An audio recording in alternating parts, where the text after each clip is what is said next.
Oke, Oke Bu Mintarsi, ini melihat kemarin sidang perceraian Ria Ricis dan Ceburian, terlihat Ria Ricis meneteskan air mata, artinya menangis nih ketika dia menginginkan perceraian, tapi kok menangis. Apa mungkin dari sisi psikologisnya sendiri, apa arti tangisan itu bagi Ricis, Bu Mintarsi? Perasaan pada suatu kejadian ini kan kejadian yang ya terjadi secara relatif mendadak. Oh, akhirnya bercerai. Itu kan eh, seringkali membawa suatu kenangan juga. Dia mungkin memikirkan, oh dulunya bagaimana, dulunya bahagia, sekarang kok begini. Mikirkan anak, pikiran hal-hal lain. Supaya anak itu kan juga jadi salah satu pertimbangan yang sangat kuat bagi untuk suatu perceraian. Apakah barangkali dia berpikir untuk kembali lagi? Itu juga mungkin saja. Jadi kita harus ikuti dulu apa yang terjadi. Oke, Bu, si perempuan ini Ria Ricis ini kan kekeh minta bercerai, sedangkan suaminya masih mau memperjuangkan. Itu seperti apa mungkin, Bu? Apakah ada permasalahan yang berat sehingga perempuan untuk memutuskan tetap bercerai? Sekarang kita harus lihat dulu suaminya kenapa. Mungkin suaminya juga masih tetap cinta, tapi istrinya kurang cinta. Mungkin istrinya juga banyak kecewa dengan perbuatan suaminya. Apalagi kalau suaminya pada saat sekarang kan kita banyak yang merasakan adanya kesulitan ekonomi. Jadi kalau suaminya terlalu pasif dalam mencari uang, itu juga salah satu faktor. Suaminya misalnya kurang memperhatikan anak, kurang mau ikut berpartisipasi, itu pun salah satu faktor juga. Jadi kita lihat secara keseluruhan, ada apa secara keseluruhan, dan apa yang akhirnya dipilih oleh istrinya. Oke, Bu, apa sih faktor seorang istri, seorang perempuan tidak bisa menerima mungkin perlakuan dari seorang suami sehingga akhirnya memutuskan untuk menggugat cerai? Biasanya apa, faktor apa selain tadi mungkin ekonomi? Sekarang tergantung pada istrinya itu ingin persyaratan suami yang bagaimana. Ada yang istri yang mengutamakan lebih ke arah penampilan, lebih ke arah kasih sayangnya, atau ke arah ekonomi. Lebih banyak lagi yang lebih memikirkan, oh suami saya orang kaya maka dia lebih cinta. Itu kan cinta pada hartanya. Tapi ada juga, oh orang itu kok lemah lembut sekali. Lalu bagaimana kalau sudah rumah tangga, maka partisipasi suami di rumah tangga itu ikut menentukan. Misalnya, oh suami ikut membantu untuk mengasuh anak, atau diserahkan aja semua ke istrinya. Sudah cari uang istri, mengasuh anak istri, mendidik anak istri, maka suami itu mempunyai peran yang lebih kecil.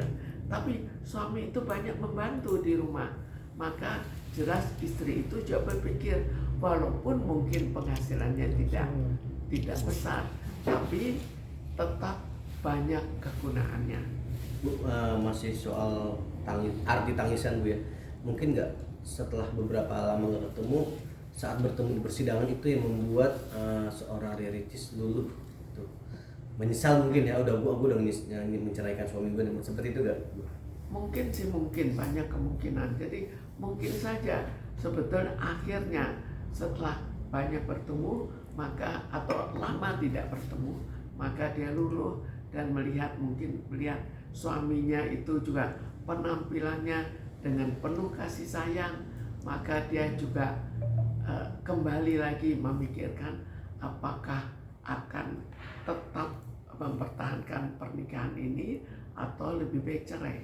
Ya, ada kemungkinan mungkin dari hal itu ke arah berdamai, rujuk, kemungkinan untuk berdamai selalu ada, kemungkinan rujuk selalu ada, karena jelas kalau suaminya masih menginginkan kembali, maka penampilan suami pada saat mendekati istri atau pada saat melihat istrinya akan berbeda daripada kalau suaminya kesel ke istrinya. itu juga merupakan salah satu faktor juga yang ikut menjadi bahan pertimbangan. Oke. Bu, biasanya banyak perempuan itu mendambakan seorang pria yang tampan, ganteng itu, tapi ketika masuk ke dunia pernikahan itu akan luntur atau seperti apa? Ketampanan dengan apa biasanya hal itu akan luntur? Biasanya ada bahwa sebelum pernikahan maka memang mempunyai suatu keinginan syarat suami itu bagaimana. Lalu dari suami maupun atau calon suami maupun calon istri menjaga sikap masing-masing. Masing-masing kalau ada segi negatifnya tidak diperlihatkan.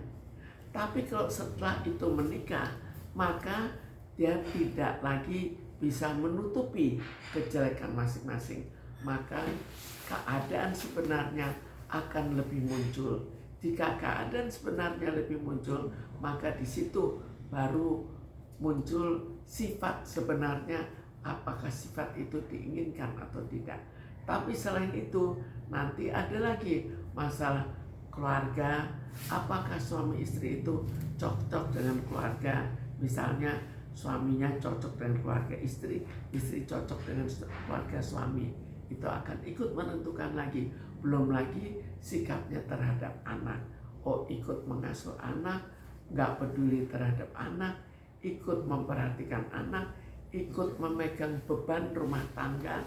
Dalam arti kata bukan hanya uang, tapi beban untuk ikut memperhatikan rumahnya, ikut memperhatikan misalnya sehari-hari untuk yang hubungannya dengan rumah tangga yang biasa dipegang istri, sampai seberapa jauh partisipasi suami untuk ikut membantu istri, partisipasi istri untuk ikut membantu suami. Semua ini otomatis akan ikut menjadi bahan pertimbangan, ikut menjadi perasaan, suami saya berguna atau tidak, istri saya berguna atau tidak. Belum lagi penampilan, apalagi kalau misalnya harus sering tampil, membak istri, membak suami, maka penampilan itu juga akan ikut menentukan lagi. Oke Bu, sebaiknya seperti apa Bu kalau melihat usia yang masih muda, terus usia pernikahan juga masih terbilang seumur jagung. Kan biasa dalam rumah tangga tuh ada fase ujian tuh di pernikahan keberapa. Nah, sebaiknya seperti apa dalam menghadapi ini? Apakah ini merupakan ujian pernikahan awal atau seperti apa? Sebaiknya itu masing-masing sudah mempunyai target untuk tetap menyesuaikan, tetap menikah itu jangan menganggap nikah nanti gak cocok, cerai saja. Tapi sudah mentargetkan itu jangka yang sangat panjang. Seperti juga yang terjadi pada orang-orang zaman dulu.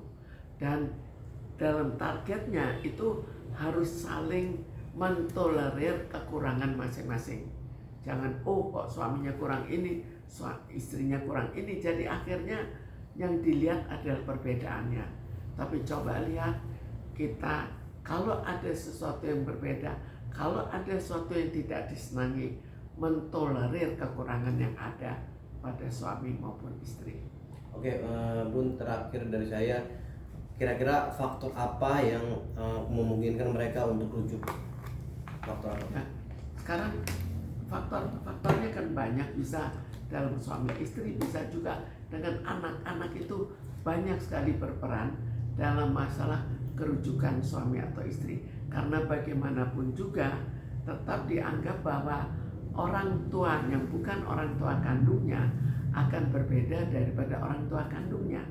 Dan memang kasih sayang orang tua kandung biasanya lebih baik karena dari bayi dia sudah ikut mengasuh, dari bayi sudah mengenal anaknya. Sampai itu mungkin dari saya menanggapinya faktor keluarga itu mempengaruhi juga nggak sih, untuk artinya untuk seorang Ria Ricis itu mengambil keputusan itu mungkin. Faktor keluarga jelas akan mempengaruhi, terutama kalau di Asia itu keluarga itu banyak ikut menentukan, keluarga banyak ikut campur. Jadi kalau keluarga misalnya senang, maka akan lebih cenderung untuk jangan terjadi perceraian.